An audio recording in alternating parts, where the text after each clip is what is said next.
Oke, Assalamualaikum warahmatullahi wabarakatuh. Perkenalkan, saya Rindi Nurwulandari dengan NIM 230300013. Pada kesempatan kali ini, saya akan memaparkan proyek akhir, yaitu mata kuliah Rekayasa Perangkat Lunak, dengan proyek akhir untuk membuat aplikasi Simple Food Cost, yang dimana aplikasi ini yaitu aplikasi resep masakan praktis berbasis Android Studio yang dirancang khusus untuk membantu mahasiswa ataupun anak kos untuk menemukan menu masakan yang sederhana, hemat, serta mudah dipraktikkan. Nah, latar belakang dari pembuatan aplikasi Simple Food Cost adalah permasalahan yang sering dialami anak kos, yaitu kesulitan menentukan menu masakan sehari-hari akibat keterbatasan waktu dan bahan ketika memasak. Nah, tujuan dari aplikasi ini adalah menyediakan media digital berupa kumpulan resep masakan yang praktis, mudah dipahami, dan dapat diakses melalui perangkat Android. Kemudian, struktur dan alur codingnya dikembangkan menggunakan bahasa pemrograman Java di Android Studio. Pada package ini atau package com.example my resep anak kos, terdapat beberapa activity yang tertampil di sini ya. Terdapat login activity, kemudian main activity, serta detail resep activity. Nah, login activity ini untuk proses login pengguna, sedangkan main activity untuk menampilkan daftar resep yang disediakan dalam database yang nantinya akan ditampilkan di output detail resep. Kemudian di detail resep activity untuk menampilkan detail dari menu-menu dari list daftar resep yang awal. Selain itu, terdapat kelas resep sebagai model data dan resep adapter yang berfungsi untuk menghubungkan data resep ke tampilan recycle view.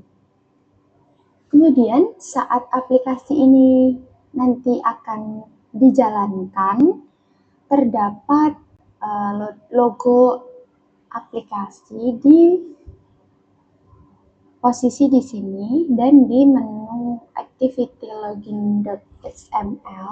Di sini terdapat logo, kemudian nama aplikasi, kemudian deskripsi dari aplikasinya, kemudian terdapat kolom untuk mengisi username serta password yang nantinya untuk login. Oke. Dan nanti setelah login berhasil, aplikasi akan menampilkan halaman daftar resep dengan desain seperti ini. Halaman ini menggunakan komponen recycle view untuk menampilkan kumpulan menu masakan dan cart view untuk setiap item resep yang berisi gambar serta nama masakan. Data resep ini dihubungkan melalui resep adapter sehingga tampilan list menjadi lebih rapi, efisien, serta mudah diperbarui nantinya. Nah, di sini lanjut di activity detail resep.xml. Setelah user membuka activity main XML atau halaman daftar resep, user akan diarahkan untuk membuka activity detail resep dan menampilkan nama resep, bahan-bahan, kemudian cara membuat atau langkah-langkahnya. Nah, ketika pengguna memilih salah satu resep ini yang tadinya sudah dipilih, akan membuka halaman detail resep ini atau activity detail resep.xml. Detail resep ini dikirim dari halaman daftar resep ke halaman detail menggunakan intent, sehingga informasi yang ditampilkan sesuai dengan resep yang akan dipilih nantinya. Kemudian, tampilan antarmuka aplikasi diatur pada folder di sini, res, Kemudian layout seperti activity-main.xml, activity-login.xml, kemudian activity-detail-resep.xml, dan ada satu lagi yaitu item resep.xml. Nah, komponen yang digunakan antara lain seperti text view, image view, recycle view, dan scroll view. Nah, aset pendukung seperti logo aplikasi dan gambar masakan disimpan pada folder REST drawable. Di sini ya letaknya. Nah, di sini terdapat icrawback.xml, iclauncherbackground.xml, kemudian launcherforeground.xml. Di sini saya letakkan gambar-gambar dari menu masakan anak kos. Di sini ada Indomie telur.jpg, kemudian logo app. Ini logo aplikasi tadi yang di halaman login. Kemudian mie goreng, nasi goreng, telur, dan lain-lain. Kemudian di file Android manifest.xml digunakan untuk mendeklarasikan seluruh activity yang ada di dalam aplikasi serta menentukan activity utama saat aplikasi dijalankan. Sementara itu, file build Gradle yang ini, build Gradle.kts yang di bawah di sini,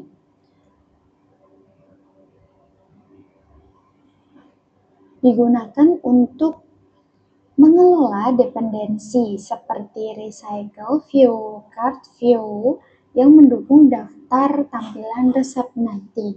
Nah, struktur ini membuat alur aplikasi berjalan secara sistematis dari login, kemudian menampilkan halaman daftar resep, kemudian menampilkan detail resep. Setelah ini, saya akan mendemokan aplikasi Simple Food Cost yang akan saya sambungkan dari laptop ke handphone menggunakan USB.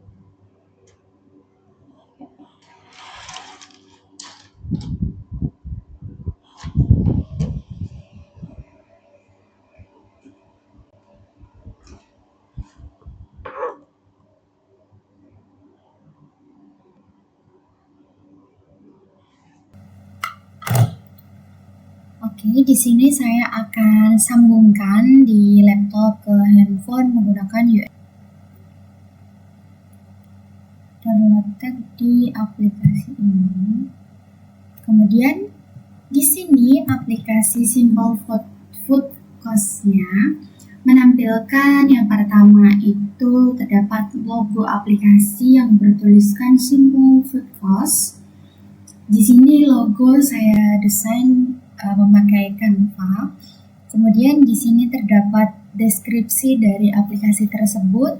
Kemudian terdapat kolom username yang nantinya ketika user masuk akan mengisikan username serta password. Di sini ada fitur untuk melihat passwordnya. Oke, saya masukkan username-nya ini dan passwordnya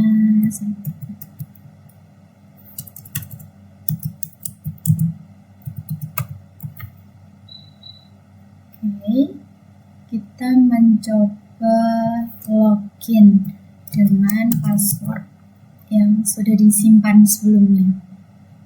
Oke. Ketika username ataupun password salah, akan muncul di sini username atau password salah. Oke. Kita akan mencoba lagi. Oke.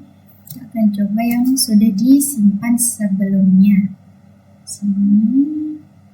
Kemudian oke. Masuk. Nah, di sini tertampil login berhasil.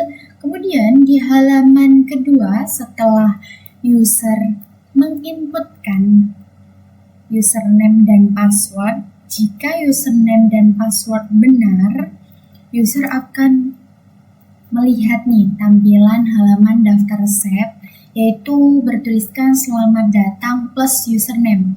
Jika ucapan ini itu untuk menyesuaikan siapa username nanti yang akan login di sini. Jadi akan disambut dari aplikasinya.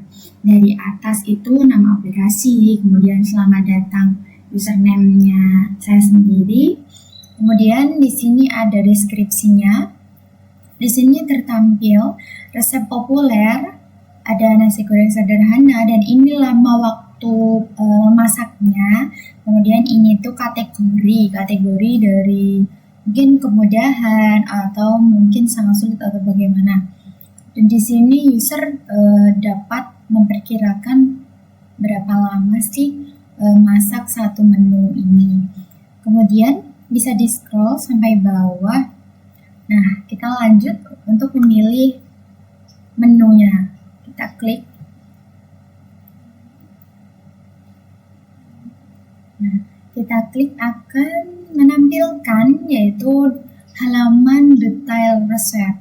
Di sini tertampil gambar, kemudian nama resep masakannya, terdapat waktu memasaknya atau selama 15 menit, dan ini kategorinya mudah. Kemudian ada bahan-bahan, kemudian ada cara membuatnya. Nah, setelah user sudah melihat halaman detail resep, di sini terdapat tombol back atau kembali.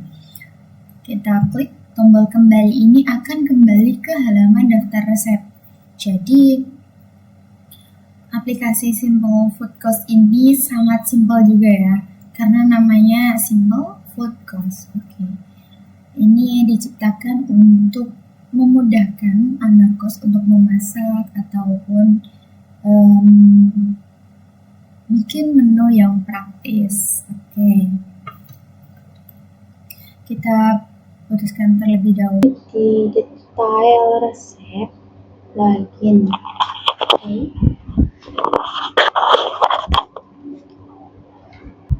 Dapat disimpulkan secara keseluruhan, aplikasi Simple Food Cost ini berjalan dengan alur yang sederhana, mudah digunakan, mulai dari login pengguna, pemilihan resep, hingga membaca detail langkah memasaknya.